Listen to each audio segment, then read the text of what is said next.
আসসালামু আলাইকুম। আশা করি সকলে ভালো আছেন। আপনাদের জন্য অনেক ছোট্ট একটা ভিডিও আজকে নিয়ে এসেছি। ওয়ারীর টিপু সুলতান রোডের দিকে ফ্রাই বাকেটের একটা নতুন আউটলেট দিয়েছে। সো আমরা ওখানে চলে যাই। এখানে বাইরে থেকে একটা বড় করে ব্যানার লাগানো যে বার্গার স্টার্ট ফ্রম ৳৬০ অর্থাৎ ৳৬০ থেকে তাদের বার্গার শুরু হচ্ছে। এই জিনিসটা আমার কাছে খুব ভালো লেগেছে। যাই হোক ভেতরে গেলাম। ভেতরে as usual KFC, Pizza Hut বা এরকম ফ্র্যাঞ্চাইজিগুলোর মধ্যে যেরকম থাকে সেরকম করেই এখানে ছবি টাঙানো ছিল। আমাদের এখানে ২টা অপশন ছিল। আমরা প্রথম অপশন নেই, যেটা হচ্ছে চিকেন কম্বো। আরেকটা হচ্ছে আমরা আলাদা একটা চিকেন ফ্রাইও নেই। চিকেন কম্বোতে আমরা ৪ পিস উইংস আর ফ্রাইড রাইস বা পোলাও টাইপের রাইস পেয়েছি। আমার কাছে এদের চিকেনের টেস্ট যদি বলি, আমার কাছে লেগেছে খুবই মোটামুটি ভালো।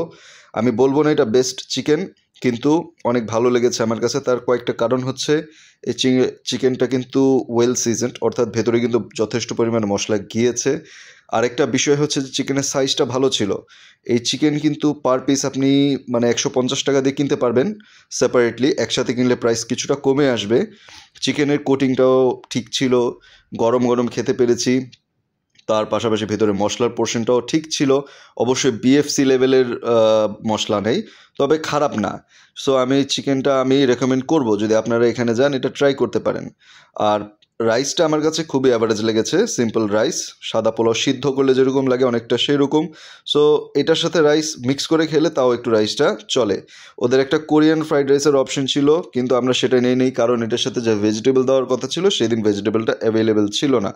তার পাশাপাশি আপনারা যদি কোরিয়ান অপশনটা নিতেন তাহলে আপনারা 4টা উইংসের সাথে একটা বড় ক্রিস্পি পিস পেতেন না। এটার জন্য আমরা চিকেন কম্বো যেটা ছিল, এই 2 কারণে চিকেন কম্বোটা নেই। ওদের একটা পজিটিভ বিষয় আপনাদের সাথে তুলে ধরি, সেটা হচ্ছে ওদের প্রত্যেক দিন কোনো না কোনো অফার থাকবে। অর্থাৎ আপনি প্রত্যেক দিনই একটা না একটা কম্বোর সাথে কোনো অফার পাবেন। আমরা যে অফারটা পেয়েছিলাম সেদিন সেটা ছিল ৳৬০ ডিসকাউন্ট। যাই হোক, আমরা আরেকটা স্পাইসি চিকেনও নিয়েছিলাম। স্পাইসি চিকেনের বিষয়টা আমি যদি বলি, খুবই জুসি ছিল। এটা আমার কাছে খুব ভালো লেগেছে। আমার কাছে যে বিষয়টা সবচেয়ে ভালো লেগেছে সেটা হচ্ছে যে ওরা গরম ভেজে দিচ্ছিল। কারণ আমার এক্সপিরিয়েন্স হয়েছে অন্যান্য ফ্র্যাঞ্চাইজিতে খেয়ে যে আমরা যদি বসে থাকি ওদের অলরেডি ভেজে রাখা চিকেন অনেক সময় সার্ভ করে দেয়। এটা খুবই খারাপ লাগে আমার কাছে। কিন্তু ওদের চিকেনগুলো ওরা গরম ভেজে দিয়েছিল, চিকেনগুলো জুসি ছিল।